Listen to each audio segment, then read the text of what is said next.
Children, in this question, as you can see, it is given if A upon B is equal to C upon D is equal to E upon F, then prove that A cube plus C cube whole square upon B cube plus D cube whole square is equal to E to the power 6 upon F to the power 6.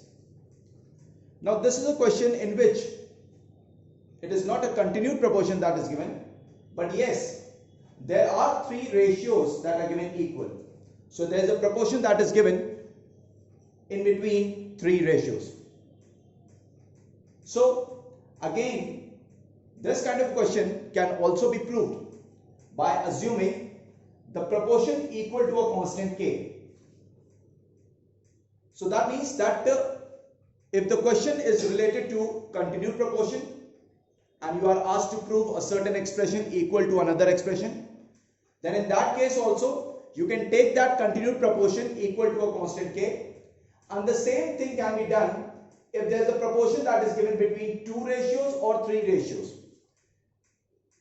Whether it's a case of two ratio or it's a case of proportion formed between three ratios, there also you can take the same method by taking the proportion equal to a constant k. So I've started my question in this way, that let A upon B is equal to C upon D is equal to E upon F is equal to a constant k. Now from here, what we can do is, we can take out the value of A, C and E by cross multiplying and equating it with k. So on equating A by B with k and cross multiplying, the A value will be is equal to Bk. Again, by equating C by D equal to k, we can find out the value of C equal to Dk. And the same for E upon F is equal to k, we can find out the value of E as Fk. Once we have figured out the value of A as Bk, C as Dk and E as Fk, we are going to substitute it again in the given expressions. So I've written over here, on substituting the value of A, B and C in the given expression, first we are going to substitute it in this left hand side, and in the left hand side, as you can see, the expression is given as A cube plus C cube whole square upon B cube plus D cube whole square. So in place of A, we can write Bk, and because A was having a cube power, we are going to apply the cube power, plus in place of C, we can write the value as Dk, and on that also there was a cube power, I'm going to apply the cube power whole square, because there is a square power outside the bracket.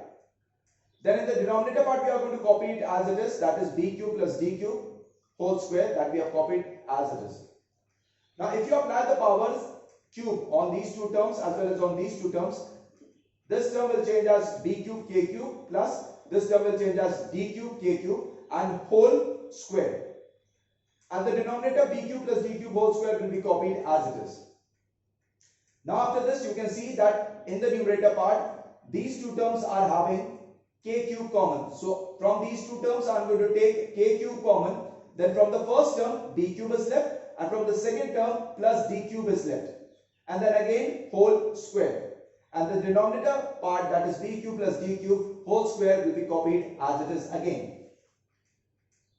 Now as I told you earlier in the previous video, that if you are taking out something common, that does not mean if it is having a power outside, that is not going to be applied on this. No. The power will be applied on the common part also and the part that is left inside the bracket. So children, what we are going to do, on the application of this square power on the term which I have taken out common, that is K cube, as well as on the term that is left inside the bracket, it will be like this: K cube whole square into B cube plus D cube whole square. And in the denominator part, it is already given B cube plus D cube whole square, that we are going to write it as it is. So now you are going to find that this B cube plus D cube whole square term is present in the numerator as well as in the denominator. And these two terms are same, so they can be cancelled. And finally, on the application of the square power on the term K cube, you are going to get the value as K to the power 6. So as you know that on a base, if there is a power and there is the power outside that, so we multiply both the powers by the law of exponents, and we can get this value as K to the power 6. So as you can see, the left hand side expression was this, given in the form of a fractional value, and now it has been simplified as K to the power 6 by substituting the value of A, C and E. The same thing we are going to do it on the right hand side expression, where it is given on the right hand side, e to the power 6 upon f to the power 6. So because we know the value of e as fk, we are going to substitute the value of e as fk, and because he was having a power 6, so we are going to apply the power 6 upon the denominator f to the power 6. In the same manner, this power will be applied on both the terms that are present inside the bracket, and they can be written in an expanded form as f to the power 6 into k to the power 6 upon f to the power 6. Now as you know that these two terms can be cancelled, f to the power 6 and f to the power 6, and we are left with k to the power 6 over here. So finally, the left hand side value is coming out to be k to the power 6. Even the right hand side value is also coming out to be the k to the power 6. Therefore, we can say that since left hand side is equal to right hand side, so in this way, this particular equation can be proved.